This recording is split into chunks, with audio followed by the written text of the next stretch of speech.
Hi everyone, कैसे हैं आप सभी। तो आज हम लोग स्टार्ट करते हैं lecture number 3 reverse trigonometry question, जिसमें हम लोगों ने कुछ क्वेश्चन सॉल्व किए थे। तो जहाँ से बच गया था वहाँ से फिर हम आगे स्टार्ट करते हैं। तो फर्स्ट क्वेश्चन है अपना,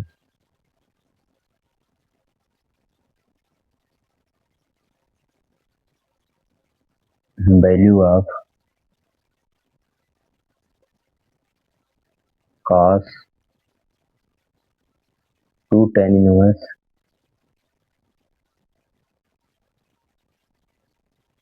2,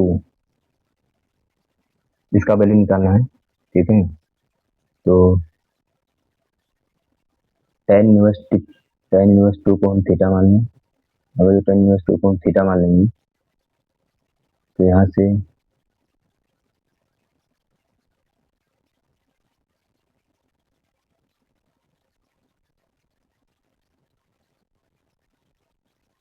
ये एंगल है अपना थीटा,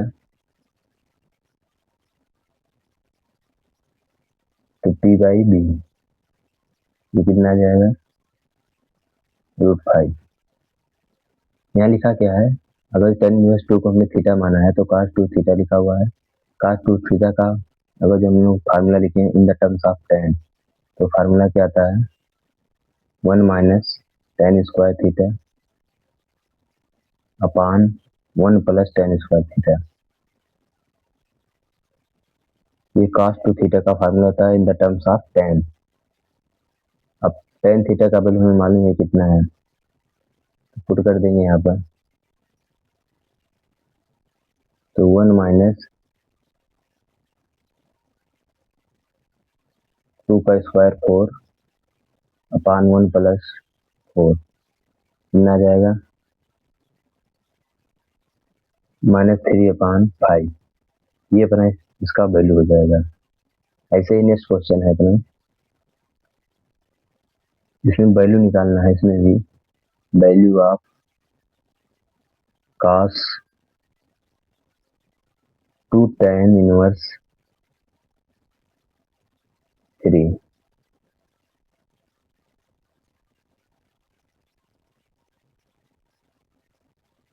तो फिर इसको जो हम लोग क्या मानेंगे, थीटा।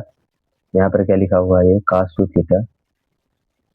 तो cos 2 थीटा का फार्मूला हो जाएगा in the terms of tan 1 minus tan square theta upon 1 plus tan square theta. यहाँ पर होगा क्या, वैल्यू की बात करें तो जो इस पूरे को हमने क्या मान रखा है, थीटा। tan इनवर्स 3 को हमने क्या मान रखा है, थीटा। देखो ये थीटा है तो ये 3 आ जाएगा, ये 1 आ जाएगा, इसका हाइपोटेनस क्या आ जाएगा, √10 आ जाएगा। तो पुट कर दें वैल्यू होगा जो यहाँ पर, तो 1 माइनस 3 का स्क्वायर अपॉन 1 प्लस 3 का स्क्वायर, तो आ गया -8 डिवाइड बाई 10। अगला क्वेश्चन अपना, वैल्यू ऑफ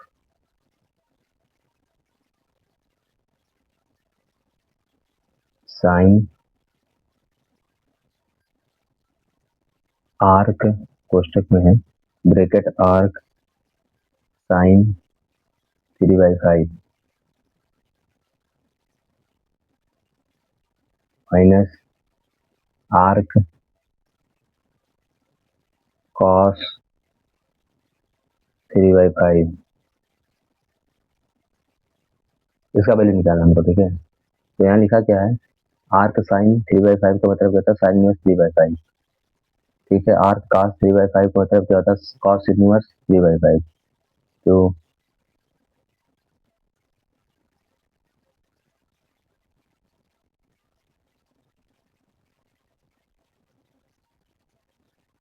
एक काम करते हैं, ठीक है, इसको मैं मान ले रहा हूँ थीटा और इस पूरे को मान ले रहा हूँ क्या, फाई। ठीक, तो ये आपको कैसा दिखेगा, बाहर साइन है तो साइन a माइनस बी जैसा दिखेगा, या इसे मैं मान लूँ a और इसे मान लूँ b, तो साइन a माइनस बी जैसा दिखेगा। तो साइन a माइनस बी का फॉर्मूला क्या होता है, साइन ए काश बी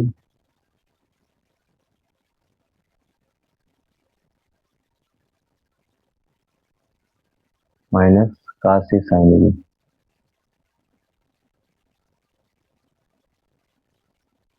ये तो पहले साइन ए और साइन बी का वैल्यू निकाल लो। तो अगर इस एंगल को हम ए माने, ये पूरा अगर जो साइन मतलब आर्क साइन या साइन में 3/5 इक्वल टू ए के बराबर है, यहाँ से साइन ए का वैल्यू कितना आ जाएगा 3 ये 3 होगा 5 होगा तो कितना आ जाएगा 4। इसी तरह हम किसका वैल्यू निकालने का जी बी वाले का। एक एंगल दूसरा बनाए, इसमें वाला एंगल कितना है बी है, तो काश इनवर्स 3/5 अगर जो बी के बराबर है तो काश बी का वैल्यू जो आएगा कितना आएगा 3/5 जो है ये 3 इसका क्या हो जाएगा बेस और 5 क्या हो जाएगा हाइपोटेनस। ये बचा हुआ क्या 4 क्या आ जाएगा परपेंडिकुलर। अब यहाँ से साइन ए का जो वैल्यू होगा वापस कितना आ जाएगा इसमें 3/5 वैल्यू पुट कर देंगे अपना आंसर आ जाएगा 3/5 कॉस बी का वैल्यू इसमें कितना है 5/3 सॉरी 3/5 माइनस कॉस ए का वैल्यू इसमें कितना है 4/5 इंटू साइन बी का वैल्यू इसमें कितना है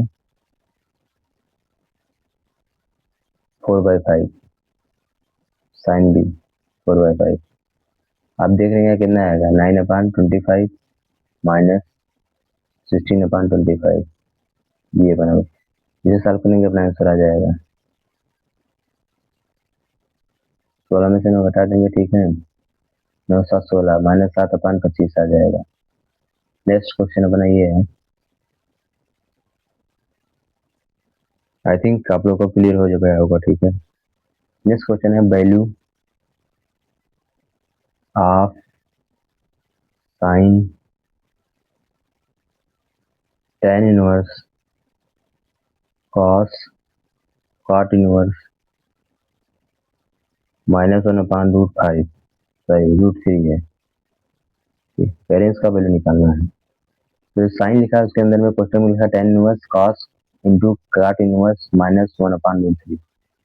ठीक, तो पहले इसको देखते हैं इस वाले वैल्यू को हम, ठीक है। तो -1/√3 अगर जो मैं इसको एंगल में बदलना चाहूँ कॉट इनवर्स -1/√3 ये पूरा, ठीक है। तो ये मतलब किस एंगल का कॉट निकाला गया होगा जिसका आंसर -1/√3 आया होगा। तो कॉट किसका कौन से वैल्यू के लिए 2π/3 2π/3 के लिए आता है। कॉट 2π/3 होगा तभी वैल्यू क्या आया होगा -1/√3 आया होगा। तो मैं इनको कॉट इनवर्स -1/√3 को कितना मान ले रहा हूँ 2π/3, ठीक है। तो यहाँ देखो ये किसके कॉस और ये कॉस के एंगल में आ रहा है कॉट इनवर्स -1/√3। तो यहाँ पर अगर जो मैं कॉट इनवर्स -1/√3 का वैल्यू निकाल लिया हूँ 2π/3, तो यहाँ पर आपको मिलेगा क्या, मतलब ये ऐसा लिखा होगा tan इनवर्स cos 2π/3। ठीक, अब इनका वैल्यू निकालना। तो cos 2π/3 का वैल्यू क्या होता है -1/2 आएगा। किसके बराबर आएगा -1/2। ये tan के ये tan का थीटा लिखा, tan इनवर्स का ये जो लिखा हुआ है cos 2π/3 वो क्या लिखा हुआ थीटा लिखा हुआ। तो फिर वापस क्या आ जाएगा साइन tan इनवर्स cos 2π/3 का वैल्यू क्या -1/2 आ जाएगा -1/2। अब बेसिकली हमें इसका वैल्यू निकालना। तो इस पूरे को किसको बराबर मान लेते हैं, तो मान लेते हैं थीटा के बराबर है। तो एक राइट एंगल ट्रायंगल बनाएंगे, ये वाला एंगल कितना थीटा, तो ये कितना हो जाएगा -1 और ये कितना हो जाएगा 2। ठीक, काम करते हैं। tan इनवर्स जो होता है वो ऑड फंक्शन होता है, तो इसका माइनस इससे देते इसका माइनस बाहर निकल जाएगा, तो ओवरऑल यहाँ माइनस आ जाएगा, इसमें प्लस कर देना। ये वैल्यू कितना आएगा 1/2 आएगा। तो ये वाला वैल्यू कितना आ जाएगा, इसका हाइपोटेनस कितना आएगा √5 आ जाएगा। तो यहाँ से theta sine theta equal to कितना आ जाएगा 1/√5। तो ये अपना माइनस का, क्योंकि माइनस बाहर है, तो ये अपना आंसर आ जाएगा। अगला क्वेश्चन है अपना, इसमें करना क्या है, सो दैट प्रूफ करना है, सो दैट साइन थीटा नहीं, so that cos theta, cos के जो थीटा है वो लिखा हुआ है tan इनवर्स फिर tan इनवर्स का जो थीटा है क्या है साइन, फिर इसका जो एंगल है साइन का cot इनवर्स x, ऐसा है। ठीक है, कह रहे हैं ये किसके बराबर शो करना है, under root x square plus 1 अपान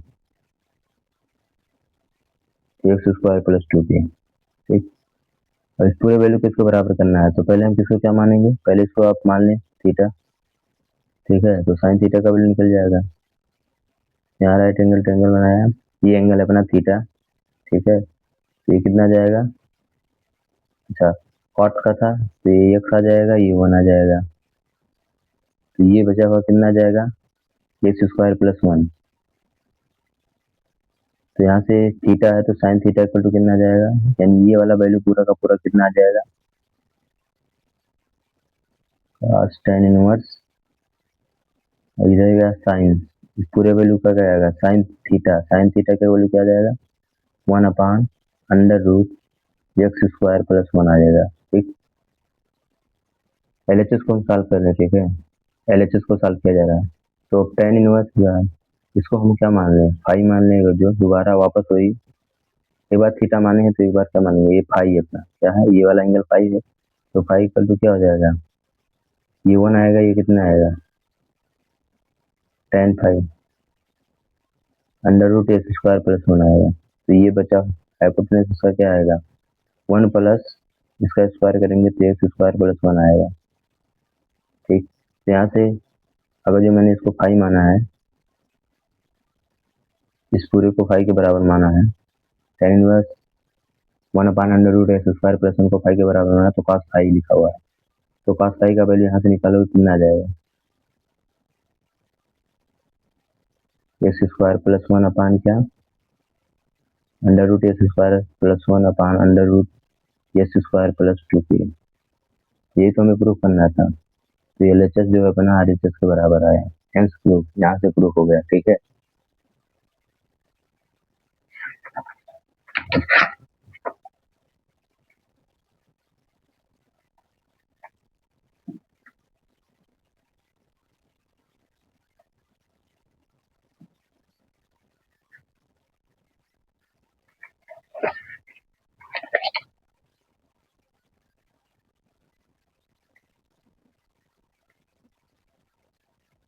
इसी सीक्वेंस में हम लोग अपना अगला क्वेश्चन करेंगे।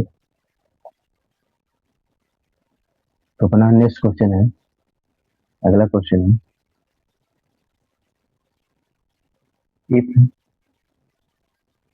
cos inverse x plus cos inverse y equal to 0, ये करें find value of x plus y। ये अपना क्वेश्चन है, cos inverse x plus cos inverse y equal to 0, find value of x plus y। तो हमको जो ये और ये जुड़ के 0 आ रहे हैं, तो इसका मतलब ये 0 के बराबर रहा होगा और ये भी 0 के बराबर रहा होगा। अगर जो cos इनवर्स x 0 के बराबर है, तो cos 0 का वैल्यू x के बराबर होगा, तो cos 0 का वैल्यू क्या आ जाएगा, यानी x इक्वल टू क्या आ जाएगा cos, अगर ये पूरा cos इनवर्स x 0 के बराबर है, तो cos 0 किसके बराबर आएगा x के, और cos 0 का वैल्यू होता क्या है 1, यानी x बराबर क्या आ जाएगा 1। इसी प्रकार ये भी क्या होगा, जो cos inverse y equal to 0 के बराबर होगा, तो वहां से ये y बराबर क्या आ जाएगा cos 0, तो y का भी वैल्यू किसके बराबर आ जाएगा 1। तो x और y का सम पूछ रहे हैं कि x प्लस y का वैल्यू क्या आ जाएगा, तो x प्लस y का वैल्यू आएगा क्या 2 आ जाएगा, तो ये अपन आंसर है। नेक्स्ट क्वेश्चन क्या है, if cos inverse x plus cos inverse y plus cos inverse z equal to क्या 3 पाई, कह रहे find value of x plus y plus z।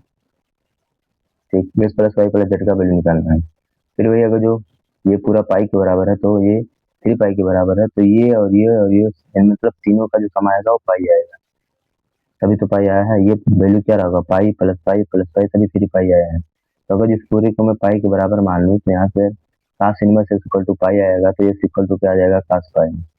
x equal to क्या आएगा, cos पाई। ऐसे ही y इक्वल टू क्या आ जाएगा, cos पाई। ऐसे ही z इक्वल टू क्या आ जाएगा, cos pi.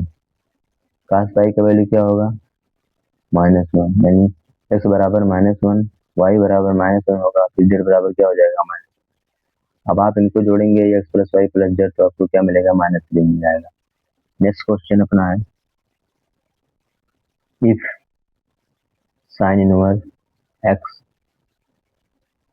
Plus sine inverse y plus sine inverse z equal to 3 pi by 2, तो कह रहे हैं find value of x plus y plus z. कह रहे x plus y plus z का वैल्यू निकालना है, कितना आएगा। यहाँ से वही फिर ये pi by two plus pi by two, तभी 3 पाई बाई 2 आया। इस पूरे को जो मैं पाई बाई 2 के बराबर मानूं तो x इक्वल टू क्या आएगा, sign pi by 2, sign pi by 2 आ जाएगा। ऐसे y इक्वल टू क्या आएगा, साइन पाई बाई 2। ऐसे ही z अपना z इक्वल टू क्या आ जाएगा, साइन पाई बाई 2। ठीक, तो x equal to sine pi by 2, अपना आंसर कितना जाएगा, साइन पाई बाई 2 का वैल्यू क्या होता है, 1।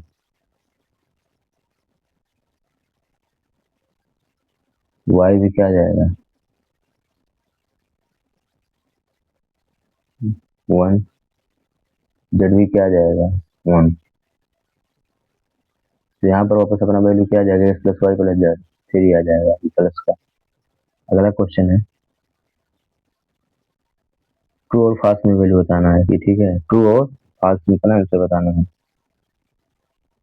कि ट्रू है या फाल्स है। जो भी ये क्वेश्चन दिया है तो ट्रू है या फिर फाल्स है। तो पहला क्वेश्चन ये है, y equal to signum cot inverse x and y equal to sine inverse x plus cos inverse x are identical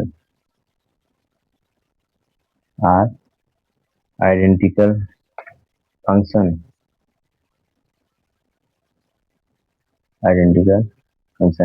कह रहे हैं ये ट्रू है या फॉल्स है। y बराबर signum cot inverse x and y equal to sine square x plus cos square x। तो ये वाले y का वैल्यू तो ऑलरेडी हमें मालूम है, आइडेंटिटी से, ट्रिग्नोमेट्रिक आइडेंटिटी से 1 आ जाएगा। इसको एक बार देख लेते हैं। तो y इक्वल टू क्या है, सिग्नम cot इनवर्स का जो रेंज होगा वो r आएगा, मतलब कोई भी वैल्यू रख सकते हैं, पूरा रियल नंबर के लिए डिफाइन होता है। तो अगर जो सिग्नम को वैल्यू मिलेगा, यानी डोमेन मिलेंगे, ये का जो वैल्यू मिलेगा माइनस इन्फिनिटी से प्लस इन्फिनिटी मिलेगा। यहाँ से y का जो वैल्यू आएगा क्या आएगा,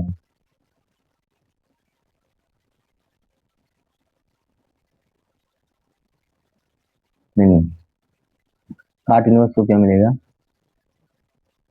यहाँ में फिर से लिख रहा हूँ, सिग्नम cot इनवर्स को जो वैल्यू मिलेगा इसका रेंज मिलेगा 0 से क्लोज पाई मिलेगा। क्लोज 0 से क्लोज पाई का जो वैल्यू होता है पॉजिटिव होता है, और सिग्नम अगर जो सिग्नम को वैल्यू क्या मिलेगा, पॉजिटिव, तो इसका जो आंसर आएगा वो किसके बराबर आएगा, 1। तो हाँ ये ट्रू है, क्यों, अभी y इक्वल टू यहाँ से भी बना रहा है और y इक्वल टू यहाँ से भी बना रहा है, तो दोनों का वैल्यू ट्रू है। नेक्स्ट अपना नेक्स्ट क्वेश्चन है,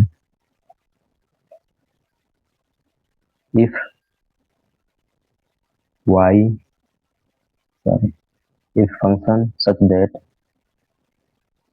r टू क्लोज 0 से pi by 2 close f(x) equal to tan inverse x square plus 2x प्लस अल्फा, फाइंड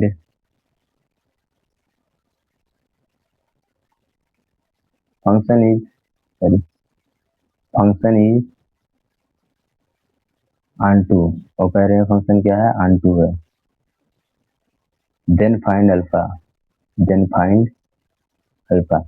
वही फंक्शन है इफ फंक्शन सच दैट उसका डोमेन आर है और उसका कोडोमेन है 0 से पाई बाई 2 या रेंज बोलो 0 से पाई बाई 2 है, यानी f x equal to tan inverse x square plus 2 x plus alpha function है।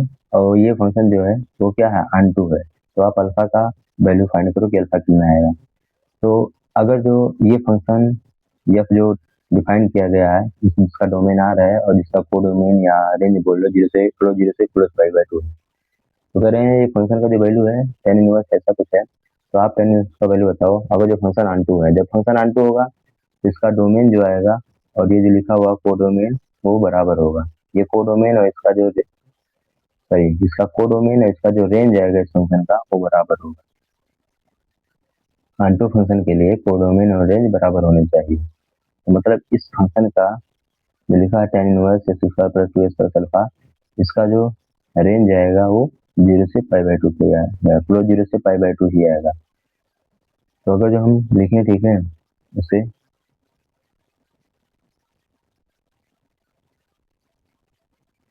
Ten inverse x square plus 2 x plus alpha less than pi by 2 greater than equal to 0। यहाँ से हमें क्या मिलेगा, अगर इनका टेन इधर टेन जीरो निकालेंगे तो टेन जीरो इक्वल टू क्या, साइन अपान कास, यानी क्या जीरो हो जाएगा, साइन जीरो होना चाहिए। साइन जीरो होगा तभी वैल्यू जीरो आएगा। ठीक, साइन जीरो जीरो, ये क्या आएगा, x square plus 2 x plus alpha ten pi by 2, ten pi by 2 का वैल्यू कितना आ जाएगा, 90। टेन जीरो का value zero, ten pi by 2 का वैल्यू क्या आ जाएगा, सॉरी 90 नहीं, टेन पाई बाई 2 का वैल्यू क्या आएगा, साइन पाई बाई 2 का वैल्यू 1 आएगा, ये इन्फिनिटी आ जाए। तो यानी मैं कह सकता हूँ कि एक्स स्क्वायर प्लस 2 एक्स जो है प्लस अल्फा ये बिलोंग कर रहा है कहाँ से कहाँ, इसकी वैल्यू आएगी क्लोज 0 से इन्फिनिटी। मतलब ये है क्या, एक पॉजिटिव नंबर है, यानी ये पूरा जो अपना जो आ रहा है ये वैल्यू पूरा का पूरा क्या पॉजिटिव नंबर आ रहा है। अगर अच्छा ये क्या है बाइक ये जो अपना एक्सप्रेशन आया है ये कौन सा एक्सप्रेशन है, क्वाड्रेटिक एक्सप्रेशन है। और क्वाड्रेटिक एक्सप्रेशन है, वैल्यू उसका मतलब जो रेंज आ रहा है 0 से क्लोज 0 से इन्फिनिटी आ रहा है, ये पैराबोला एक बनेगा, उसका जो आंसर होगा कुछ ऐसा होगा। ठीक, यानी हम कह सकते हैं कि अगर जो इसका डी निकाला जाए, ए पॉजिटिव डी इक्वल टू 0, इसका डी इक्वल टू 0 कर दे, वहां से अल्फा का वैल्यू आ जाएगा। तो इसका जो डी होगा वो क्या हो जाएगा, क्योंकि अगर जो एक्स एक्सिस को पैराबोला टच करके जाता है तो वहां से जो रूट निकलते हैं दोनों बराबर होते हैं, और उसका डी जो होता है बेसिकली इक्वल टू 0 होता है। यहाँ पर डी इक्वल टू 0 करोगे तो क्या आ जाएगा, डी क्या है, 4 b square minus 4 a c equal to 0। यहाँ से अल्फा इक्वल टू क्या आ जाएगा, 1। ओके, अल्फा इक्वल टू कितना आ जाएगा, 1। अगला क्वेश्चन है अपना, सिमिलर टाइप का क्वेश्चन है। नेक्स्ट क्वेश्चन है, इसमें भी आपको क्या करना है, प्रूव करना है if function such that R to pi by 4 minus pi by 4 pi by 2 f x equal to tan inverse x square plus 2 x plus alpha. कोई फंक्शन है और सेम क्वेश्चन है कि ये फंक्शन क्या है, अनटू है, या फिर जो फंक्शन अपना क्या है, अनटू फंक्शन है। तो फाइंड अल्फा, अल्फा का वैल्यू बताओ कितना आएगा, सिंगल क्वेश्चन है। तो अगर ये अनटू है तो फिर इसका जो रेंज आएगा टेन इनवर्स जो भी समथिंग लिखा हुआ है तो इसके बीच में आएगा। तो ten inverse x square plus 2 x plus alpha जो होगा बिलोंग करेगा माइनस पाई बाई 4 से पाई बाई 2 पर। तो टेन जो होगा मतलब ये जो आएगा x square plus 2 x plus alpha जो आएगा ये फिर फर्दर बिलोंग करेगा ten pi by 4, ten minus pi by 4 का वैल्यू क्या आ जाएगा, -1।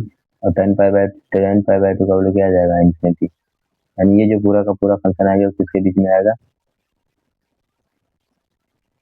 -1 से लेके क्लोज -1 से इन्फिनिटी तक आएगा। ठीक, अच्छा अगर ये ऐसा है, ठीक है, तो या ऐसा कर सकते हैं कि ये जो आएगा वैल्यू x² + 2x + अल्फा, तो क्या होगा, ग्रेटर देन इक्वल टू -1 आएगा और लेस देन क्या हो जाएगा, इन्फिनिटी। तो यहाँ से हम इसको इस तरह भी लिख सकते हैं, x² 2x + अल्फा, तो इसको इधर ले आएंगे तो +1 हो जाएगा, ग्रेटर देन इक्वल टू 0। यानी ये पूरा एक्सप्रेशन जो लिखा है वो क्या है, ग्रेटर देन 0 आ रहा है। और ये एक्सप्रेशन है क्या, क्वाड्रेटिक एक्सप्रेशन है।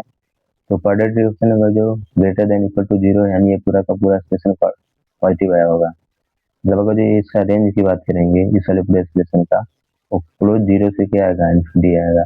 वापस फिर क्या कर देंगे, d इक्वल टू 0 कर देंगे, तो b² -4ac इक्वल टू 0। फिर यहाँ से क्या जाएगा, -4 अल्फा -4 इक्वल टू 0। यहाँ से आएगा अल्फा इक्वल टू क्या, 0। यहाँ से अल्फा का वैल्यू क्या आएगा, 0 आएगा। यहाँ पर कुछ क्वेश्चन थे, अब हम यहाँ पर क्वेश्चन सॉल्व करना बंद कर देंगे। ठीक है।